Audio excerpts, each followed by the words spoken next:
최근 손흥정 감독이 운영하는 축구 아카데미에서 발생한 학부모와의 갈등이 큰 화제를 모으고 있습니다.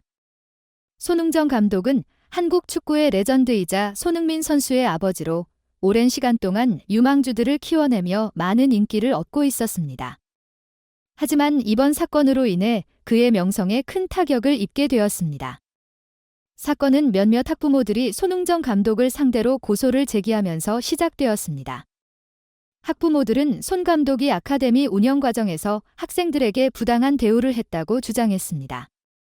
이로 인해 손 감독은 큰 충격을 받았고 이에 맞서 자신을 변호하기 위해 법적 대응을 결심하게 되었습니다. 이 과정에서 손흥정 감독은 자신을 비난하는 학부모들을 고소하기로 결정했습니다. 손 감독은 나는 항상 학생들의 발전을 위해 최선을 다해왔다. 하지만 이들은 나의 진심을 왜곡하고 나를 비난했다. 더 이상 참을 수 없다고 밝혔습니다. 갈등이 점점 커지던 중 놀라운 사건이 발생했습니다.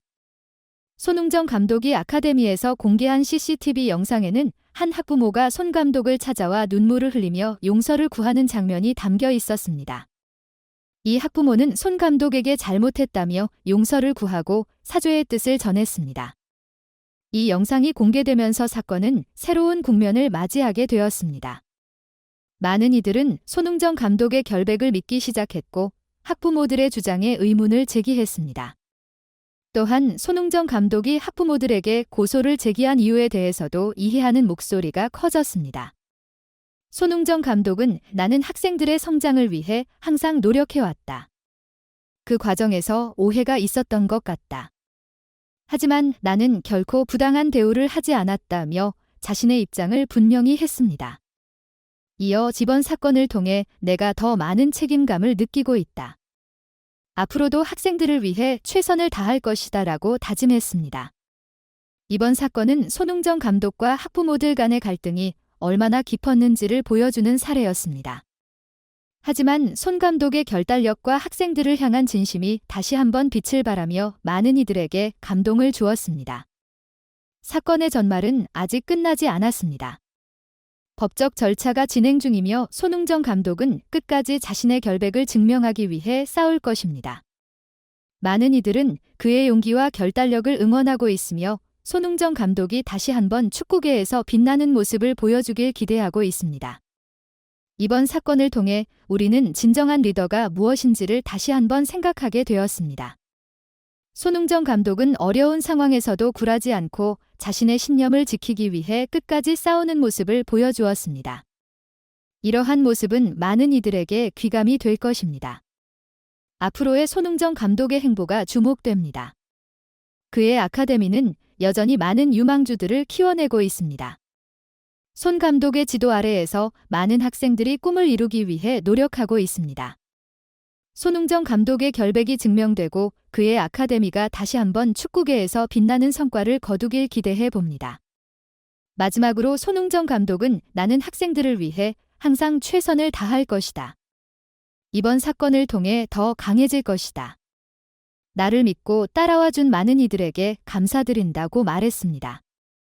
그의 진심 어린 메시지가 많은 이들에게 감동을 주었으며 앞으로의 그의 행보에 많은 응원이 쏟아질 것입니다. 앞서 지난 2일 춘천지검은 아동복지법상 아동학대 혐의를 받는 손 감독과 손흥윤 수석 코치, A 코치 등 3명을 불러 조사했습니다. 경찰에서 사건을 넘겨받은 이후 첫 소환 조사였습니다. 손 감독 등은 아동 비군을 신체적 또는 정서적으로 학대한 혐의를 받고 있습니다. 비군 측은 지난 3월 19일 오키나와 전지 훈련 중이던 3월 9일 손 수석 코치가 비군의 허벅지 부위를 코너킥 봉으로 때려 2주간 치료가 필요한 상처를 입혔다며 손 감독 등을 고소했습니다. 고소인 측이 경찰 조사에서 진술한 바에 따르면 당시 경기에서 진 비군 팀 선수들은 패배했다는 이유로 손 수석 코치로부터 정해진 시간 내에 골대에서 중앙선까지 20초 안에 뛰어오라는 지시를 받았다고 주장했습니다. 그러나 비군을 비롯한 4명이 제 시간에 들어오지 못하자 엎드린 자세로 엉덩이를 코너킥 봉으로 맞았다고 진술했습니다.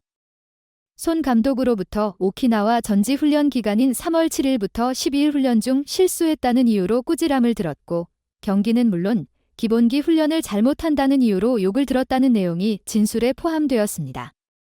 아카데미 소속 선수들이 함께 사는 숙소에서 A코치에 의해 엉덩이와 종아리를 여러 차례 맞고 구레나룻을 잡아당기거나 머리 부위를 맞았다는 주장도 진술서에 담겼습니다.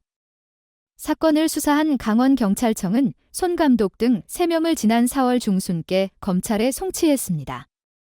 이번 사건과 관련해 손 감독은 맹세컨대 아카데미 지도자들의 행동에 있어서 아이들에 대한 사랑이 전제되지 않은 언행과 행동은 결코 없었다며 시대의 변화와 법에서 정하는 기준을 캐치하지 못하고 제 방식대로만 아이들을 지도한 점을 반성하겠다고 밝혔습니다. 그러면서 다만 고소인의 주장 사실은 진실과는 다른 부분이 많기 때문에 아카데미 측은 사실관계를 왜곡하거나 숨기지 않고 가감없이 밝히며 수사에 적극적으로 협조하고 있다고 설명했습니다. 한편 국내에서 휴식 중인 축구 국가대표팀 주장 손흥민이 5일 경기도 용인 수지체육공원에서 일반인들과 축구 경기에 나섰는데 2,000여 명에 달하는 인파가 몰리면서 경찰과 소방 인력까지 출동하는 상황이 벌어졌습니다. 손흥민은 골키퍼 김승규와 함께 이날 오후 8시쯤부터 수지트리 공원에서 일반인들로 구성된 축구팀과 경기를 가졌습니다. 지난달 27일 서울 광진구 아차산 풋살장에 이어 일반인 경기에 또 한 차례 깜짝 등장한 것입니다. 문제는 지역 온라인 커뮤니티에 손흥민 등장 소식이 공유되면서 불거졌습니다. 손흥민을 보기 위한 인파가 순식간에 몰려들어 공원 풋살장 주변을 가득 메웠습니다. 손흥민이 공을 잡거나 페널티킥을 성공시킬 땐 큰 함성이 터졌습니다. 일부 시민의 돌발 행동으로 현장 질서는 순식간에 무너졌습니다. 몇몇 아이들이 손흥민을 향해 달려나가자 너나 할 것 없이 경기장에 난입했습니다. 일부 시민들이 손흥민을 보기 위해 경기장 주변 울타리를 타고 올라가는 등 아찔한 상황도 목격되었습니다.